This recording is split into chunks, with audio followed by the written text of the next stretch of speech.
सभापती महोदया, 97च्या अन्वये सन्माननीय विक्रांतजींनी जो मुद्दा या ठिकाणी मांडला, त्यांचे जे प्रश्न होते तेच प्रवीण दरेकर साहेबांनी मांडले आणि गिरणी कामगारांच्या संदर्भातला जो प्रश्न आहे तो सचिन भाऊंनी या ठिकाणी मांडला। मुद्दा असा आहे की जे रेंटल स्कीम होती त्याची घरं कुठं बांधलेली आहेत हा कळीचा मुद्दा आहे।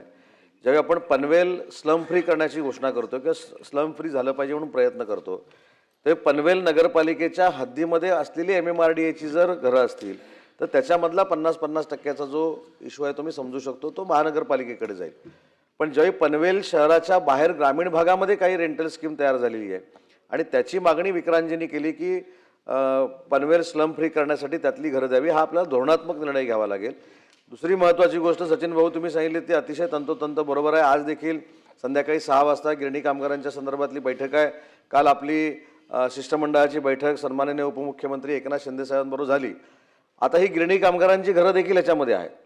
गिरणी कामगारांची घरं देत असताना MMR रिजनमध्ये घर द्यावा अशा पद्धतीची भूमिका जेव्हा पुढे आली, ते MMR रिजन म्हणजे MMR रिजनचं टोक नाही, ते MMR रिजन म्हणजे मुंबईच्या जवळ असलं पाहिजे। मग पनवेल असेल, मीरा भाईंदर असेल किंवा ठाणे असेल, या ठिकाणी घरं व्हावीत अशा पद्धतीची ती चर्चा मागच्या मीटिंगमध्ये देखील शिंदे साहेबांनी केली होती।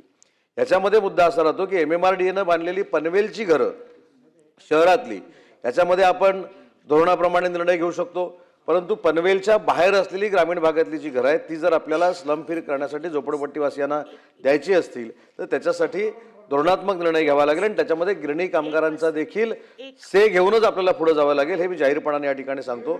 परंतु विक्रांतजींनी जो अतिशय महत्त्वाचा मुद्दा या ठिकाणी मांडला, त्या पनवेल स्लम फ्रीसाठी 100% महाराष्ट्र शासन सकारात्मक राहील आणि सिडकोची जमीन पंतप्रधान आवाससाठी देण्याचा सिडकोने जो निर्णय घेतलेला होता परंतु अजून दिलेली नाही, ती देखील नियमाप्रमाणे जी काही जमीन असेल आणि सिडकोने जर घोषणा केली असेल तर पुढच्या 30 दिवसामध्ये जमीन देण्याचे निर्देश सिडकोला दिले जातील।